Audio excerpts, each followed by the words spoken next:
यहां पर ध्यान से समझिए, वैश्वीकरण मतलब क्या है? मुख्य रूप से आयात, निर्यात, व्यापार ये तेजी से बढ़ता है। और वो प्रवाह किन किन चीजों का जरा ध्यान दीजिएगा, बहुत इंपॉर्टेंट है। आप फर्ज करके देखो, क्या दुनिया का कोई भी देश अकेला रह सकता है?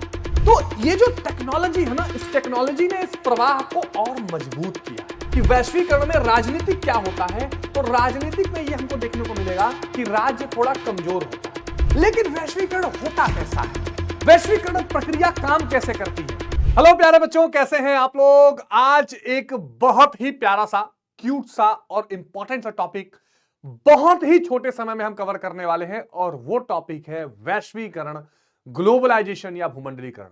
इसके बारे में आप बड़ी बड़ी किताबों में पढ़ते हैं, बड़े बड़े लेक्चर्स देखते हैं। आज एक छोटे से टाइम पीरियड में, एक छोटे से ड्यूरेशन में हम लोग फटाफट से समझेंगे कि वैश्वीकरण का मतलब क्या है और वैश्वीकरण का असली अर्थ क्या होता है। तो मेरे साथ इस सेशन में बने रहिए, और बस चंद मिनटों में आप वैश्वीकरण को इस तरह समझेंगे कि वैश्वीकरण या भूमंडलीकरण को लेकर जीवन में कभी कोई कंफ्यूजन नहीं होगा। प्यारे बच्चों, आप लोग अक्सर सुनते होंगे वैश्वीकरण को, अगर मैं एक लाइन में बताऊं तो भैया, वैश्वीकरण का मतलब है पूरी दुनिया का एक हो जाना। पूरी दुनिया एक गांव के जैसे फील होना। जैसे आप गांव में एक घर से दूसरे घर में जाते हैं, एक व्यक्ति दूसरे व्यक्ति से बातचीत करता है, पैसे रुपए देता है, सामान लेता देता है। ठीक वैसे ही मेरे प्यारे बच्चों, वैश्वीकरण का अर्थ है कि जितनी भी सीमाएं हैं उनको समाप्त कर देना, जितने भी अवरोध हैं उनको खत्म कर देना और विश्व को एक कर देना। लेकिन वैश्वीकरण होता कैसा है? वैश्वीकरण प्रक्रिया काम कैसे करती है? तो मेरे प्यारे बच्चों ध्यान दीजिएगा, वैश्वीकरण की परिभाषा तो एक आपको बताऊंगा ही, पर असल में वैश्वीकरण क्या है? वैश्वीकरण एक प्रवाह है। क्या है प्यारे बच्चों? एक प्रवाह, जिसे कहते हैं फ्लो। वैश्वीकरण क्या है? एक प्रवाह है। इसमें देख रहे हैं आप, एक व्यक्ति दूसरी जगह, दूसरा व्यक्ति तीसरी जगह, पैसा एक जगह से दूसरी जगह, है ना, वस्तु और सेवाएं एक जगह दूसरी जगह, ये हवाई जहाज एक जगह से दूसरी जगह। ये क्या हो रहा है? जैसे नदी का प्रवाह होता है, नदी तैरती है, ठीक ऐसे ही वैश्वीकरण में भी क्या होता है प्यारे बच्चों? एक प्रवाह होता है। और वो प्रवाह किन किन चीजों का जरा ध्यान दीजिएगा, बहुत इंपॉर्टेंट है। प्रवाह वस्तु का, प्रवाह सेवा का प्यारे बच्चों, प्रवाह पूंजी यानी धन का, प्रवाह लोगों का, और यही नहीं प्यारे बच्चों, प्रवाह विचारों का, विचारों का। ठीक है, आपके 19 स्तर के विचार हैं, पूरी दुनिया में फैल जाए, ये भी वैश्वीकरण है। पहले ये विचार फैलने में घंटों, सदियों, महीनों लग जाते थे। अब एक बार लाइव आऊंगा, पूरी दुनिया सुन लेगी, विचार फैल जाएगा। यानी वैश्वीकरण क्या है? प्रवाह है वस्तु का, सेवा का, पूंजी का, लोगों का, विचारों का, विश्व के एक हिस्से से, विश्व के एक हिस्से से विश्व के अन्य कोनों तक। हेलो प्यारे बच्चों, कैसे हैं आप लोग? आज एक बहुत ही प्यारा सा, क्यूट सा और इंपॉर्टेंट सा टॉपिक बहुत ही छोटे समय में हम कवर करने वाले हैं, और वो टॉपिक है वैश्वीकरण, ग्लोबलाइजेशन या भूमंडलीकरण। इसके बारे में आप बड़ी बड़ी किताबों में पढ़ते हैं, बड़े बड़े लेक्चर्स देखते हैं। आज एक छोटे से टाइम पीरियड में, एक छोटे से ड्यूरेशन में हम लोग फटाफट से समझेंगे कि वैश्वीकरण का मतलब क्या है और वैश्वीकरण का असली अर्थ क्या होता है। तो मेरे साथ इस सेशन में बने रहिए, और बस चंद मिनटों में आप वैश्वीकरण को इस तरह समझेंगे कि वैश्वीकरण या भूमंडलीकरण को लेकर जीवन में कभी कोई कंफ्यूजन नहीं होगा। प्यारे बच्चों, आप लोग अक्सर सुनते होंगे वैश्वीकरण को, अगर मैं एक लाइन में बताऊं तो भैया, वैश्वीकरण का मतलब है पूरी दुनिया का एक हो जाना। पूरी दुनिया एक गांव के जैसे फील होना। जैसे आप गांव में एक घर से दूसरे घर में जाते हैं, एक व्यक्ति दूसरे व्यक्ति से बातचीत करता है, पैसे रुपए देता है, सामान लेता देता है। ठीक वैसे ही मेरे प्यारे बच्चों, वैश्वीकरण का अर्थ है कि जितनी भी सीमाएं हैं उनको समाप्त कर देना, जितने भी अवरोध हैं उनको खत्म कर देना और विश्व को एक कर देना। लेकिन वैश्वीकरण होता कैसा है? वैश्वीकरण प्रक्रिया काम कैसे करती है? तो मेरे प्यारे बच्चों ध्यान दीजिएगा, वैश्वीकरण की परिभाषा तो एक आपको बताऊंगा ही, पर असल में वैश्वीकरण क्या है? वैश्वीकरण एक प्रवाह है। क्या है प्यारे बच्चों? एक प्रवाह, जिसे कहते हैं फ्लो। वैश्वीकरण क्या है? एक प्रवाह है। इसमें देख रहे हैं आप, एक व्यक्ति दूसरी जगह, दूसरा व्यक्ति तीसरी जगह, पैसा एक जगह से दूसरी जगह, है ना, वस्तु और सेवाएं एक जगह से दूसरी जगह, ये हवाई जहाज एक जगह से दूसरी जगह। ये क्या हो रहा है? जैसे नदी का प्रवाह होता है, नदी तैरती है, ठीक ऐसे ही वैश्वीकरण में भी क्या होता है प्यारे बच्चों? एक प्रवाह होता है। और वो प्रवाह किन किन चीजों का जरा ध्यान दीजिएगा, बहुत इंपॉर्टेंट है। प्रवाह वस्तु का, प्रवाह सेवा का प्यारे बच्चों, प्रवाह पूंजी यानी धन का, प्रवाह लोगों का, और यही नहीं प्यारे बच्चों, प्रवाह विचारों का, विचारों का। ठीक है, आपके 19 स्तर के विचार हैं, पूरी दुनिया में फैल जाएं, ये भी वैश्वीकरण है। पहले ये विचार फैलने में घंटों, सदियों, महीनों लग जाते थे। अब एक बार लाइव आऊंगा, पूरी दुनिया सुन लेगी, विचार फैल जाएगा। यानी वैश्वीकरण क्या है? प्रवाह है वस्तु का, सेवा का, पूंजी का, लोगों का, विचारों का, विश्व के एक हिस्से से, विश्व के एक हिस्से से विश्व के अन्य कोनों तक,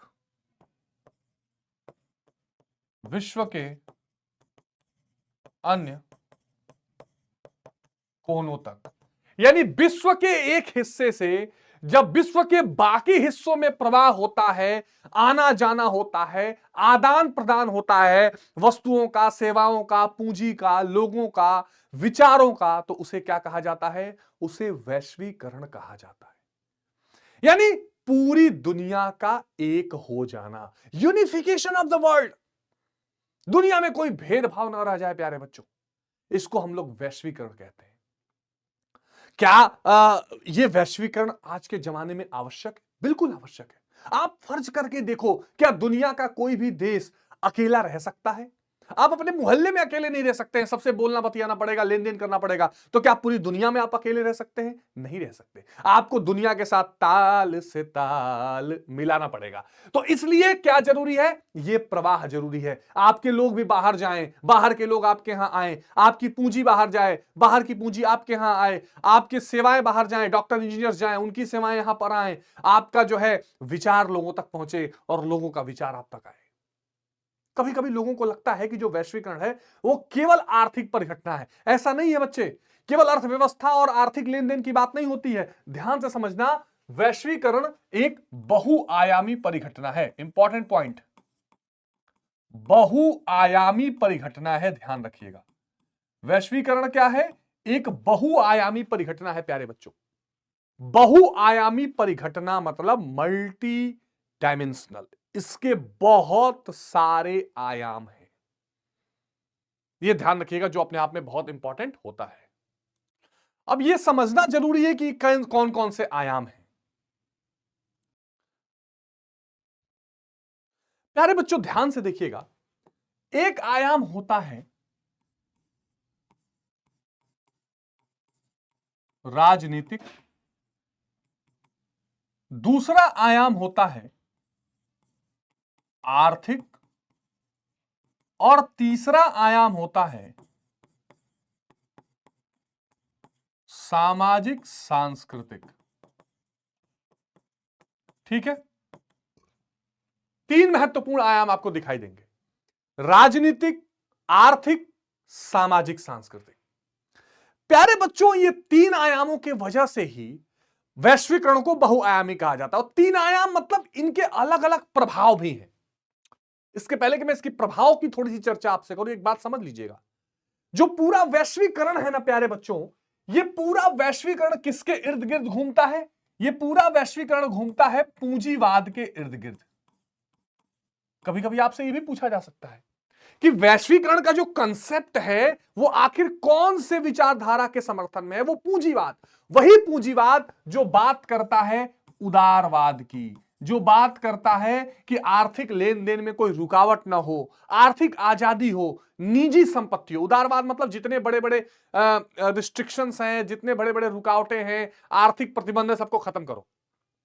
अब जब वैश्वीकरण होगा, पूरी दुनिया को एक साथ जोड़ना होगा, तो क्या कोई प्रतिबंध काम करेगा? नहीं करेगा।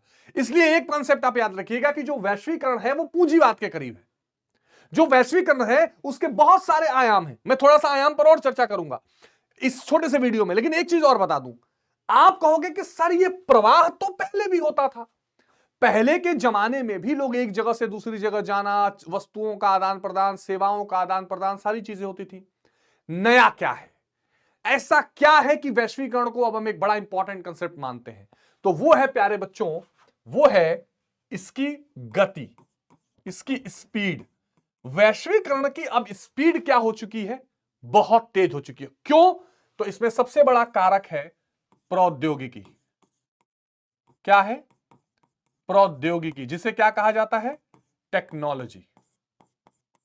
टेक्नोलॉजिया टेक्नोलॉजी। टेक्नोलॉजी ने वैश्वीकरण को बहुत तेज कर दिया है। इंटरनेट, मोबाइल, लैपटॉप, ईमेल, ये सारी चीजों ने क्या किया? इन सारी चीजों ने वैश्वीकरण को, आज आप देखो, पहले अमेरिका जाना था तो पानी के जहाज से 10 दिन में जाते, आज आप 36 घंटे 35 घंटे में फ्लाइट से चले जाओगे। आप दुनिया के किसी भी देश में तेजी से उड़ के चले जाओगे। आपके विचार प्यारे बच्चों अब इस बात के मोहताज नहीं कि किसी अखबार में छपेंगे, किताब में छपेंगे और वो महीनों बाद किसी देश में पहुंचेंगे। आप लाइव आओ, पूरी दुनिया आपको सुन रही है। आपको अगर सेवाएं देनी है, एक डॉक्टर इंडिया में बैठे बैठे अमेरिका में इलाज कर सकता है, ऑनलाइन बता सकता है दवाइयां क्या है। एक इंजीनियर यहां से, आप देखो वर्क फ्रॉम होम होने लगे, अमेरिका की कंपनी का काम अब यहां होने लगा है। तो ये जो टेक्नोलॉजी है ना, इस टेक्नोलॉजी ने इस प्रवाह को और मजबूत किया है, इस प्रवाह को और ज्यादा बल दिया है, और इस तरह वैश्वीकरण एक बहुत मजबूत कंसेप्ट बन के उभरा है। थोड़ी सी चर्चा, मैं वैश्वीकरण कैसे बहुआयामी है, इस पर अक्सर क्वेश्चन एग्जाम में पूछता है। मैं थोड़ी सी राजनीतिक चर्चा अगर करूं कि वैश्वीकरण में राजनीतिक क्या होता है, तो राजनीतिक में यह हमको देखने को मिलेगा कि राज्य थोड़ा कमजोर होता है।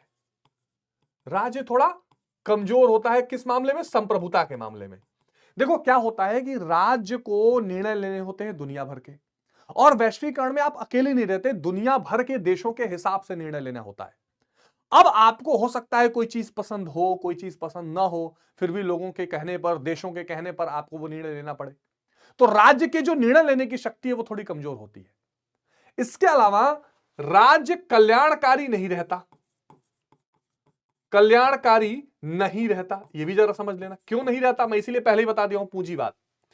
कल्याणकारी होने का मतलब है लोगों के शिक्षा, स्वास्थ्य, रोजगार सबका ठेका लेना। कोई भी राज्य जो कल्याणकारी होता है वो समाजवादी व्यवस्था पर चलता है कि ठीक है हम सबको नौकरी देंगे, सबको खाना देंगे, सबको दवाई देंगे। लेकिन वैश्वीकरण तो पूंजीवाद पे टिका है, और पूंजीवाद कहता है कमाओ खाओ, हम तुम्हारा ठेका नहीं ले रखे हैं। इसलिए राज्य यहां पर कल्याणकारी नहीं रह जाता, राज्य संप्रभुता कमजोर हो जाती है, निर्णय लेने की शक्ति कमजोर हो जाती है। हां, एक बात है कि राज्य की सुरक्षा मजबूत हो जाती है, क्योंकि राज्य कई देशों के साथ मिलकर गठबंधन बनाता है, हथियार खरीदता है।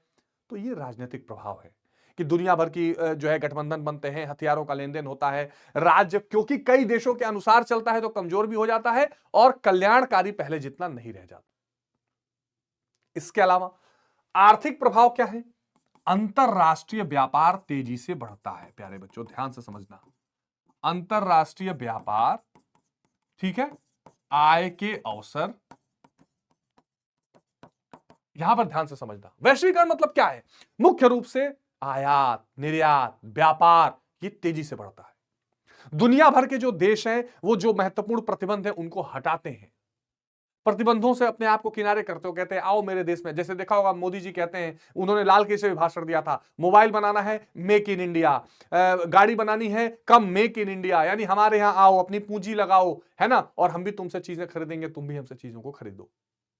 ये अंतरराष्ट्रीय व्यापार है, और इसके वजह से नए नए आय के अवसर होंगे। दुनिया के लोग जब आकर आपके यहां कुछ खरीदेंगे तो वो उत्पादन होगा, फैक्ट्री खुलेगी, बाहर के लोग आकर अपने कॉल सेंटर से यहां खोलेंगे। आपने सुने होंगे बीपीओस, आप नोएडा, फरीदाबाद, गुड़गांव, गाजियाबाद, दिल्ली चले जाइए, बहुत सारे कॉल सेंटर्स, बैंगलोर चले जाइए, अमेरिका, जापान, इंग्लैंड, ऑस्ट्रेलिया की कंपनियों के कॉल सेंटर यहां खुले हैं, यहां के लोग काम कर रहे हैं, आय के नए अवसर हैं।